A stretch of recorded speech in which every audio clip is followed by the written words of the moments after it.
Scrolling through memory lane. Is it?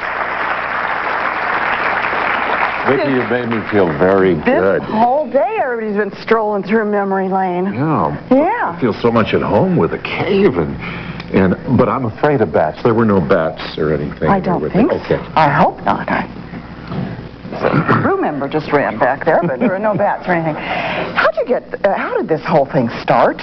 Batman? What were you doing prior to Batman? I was immediately prior doing a spaghetti western. Yeah? Yes, I was doing a western movie in Italy and Spain, but before I went there, I had done a series of commercials for Nestle's Quick, in which I did kind of a spoof on James Bond playing a character called Captain Quick. And wait, I remember these, I think. You do? Don't I?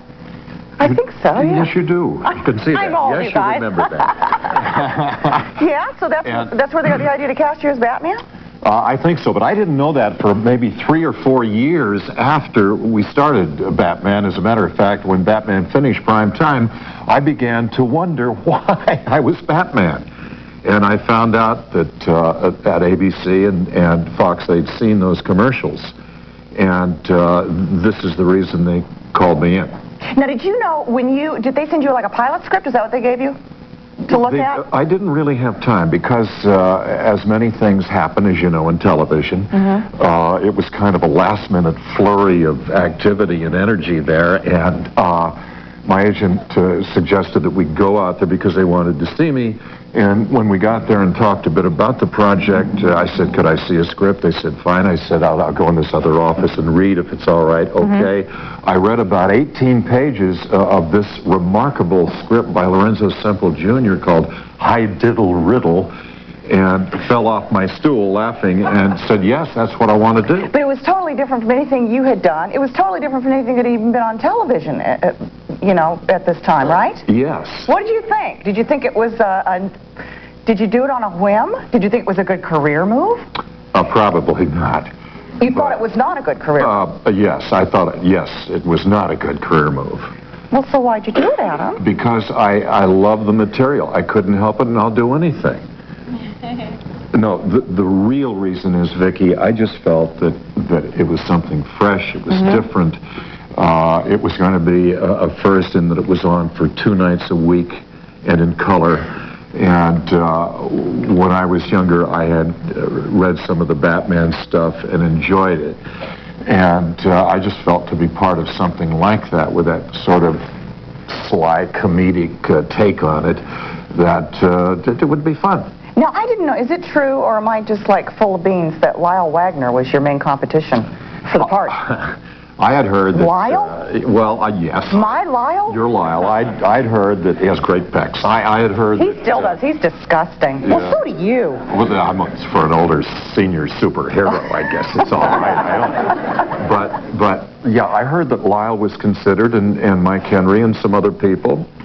And... So what did they like? How did you get it? Why you?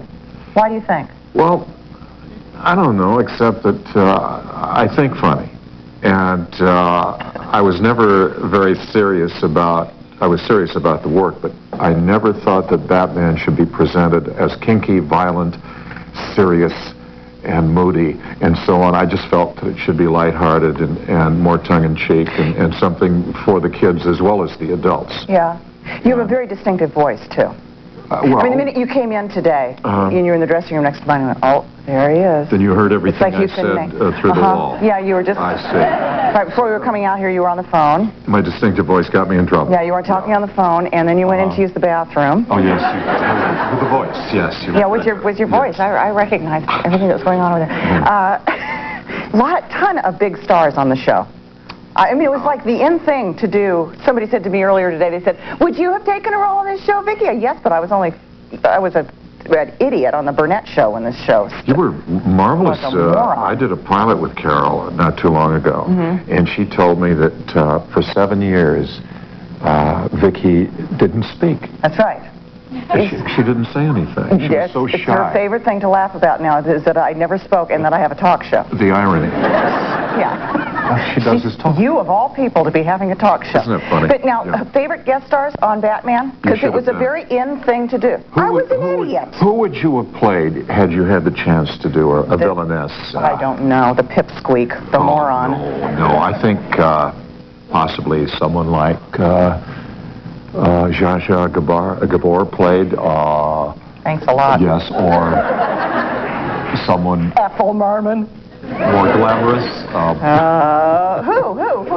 Name some of the people that were on that show, because it's a pretty impressive list. Well, we have, of course, the more familiar villains who were with us a number of times. For example, Frank Gorshin's incredible Riddler and the late Cesar Romero's Joker. Yes. We had the late George Sanders playing Mr. Freeze, Baked Alaska Batman. You know. Yes. Very good. Vincent Price. Vincent Price's Egghead. Yeah. Was terrific. Otto Preminger? Yes, he was another Mr. Freeze. And you mentioned Ethel Merman. Liberace, Maurice Evans. It just went on and on. I think I read a list somewhere that we had 250 guest villains. Wow. So I never knew with whom I'd be standing toe-to-toe in a scene when I Were you came ever in. intimidated by any of these people? Yes. Were you? Yes. Who frightened you the most? Oh my God, I have to do a scene with? Everyone.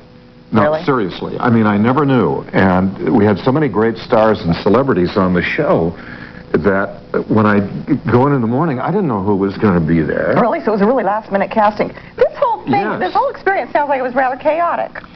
It was, but like this show, organized chaos. Yeah. Somehow it works. Yeah. Of course, you know. Yeah. We have to take a little break, but don't touch your Bat channel. We'll be back with two more of our favorite villains, the Riddler and the Catwoman, coming up next.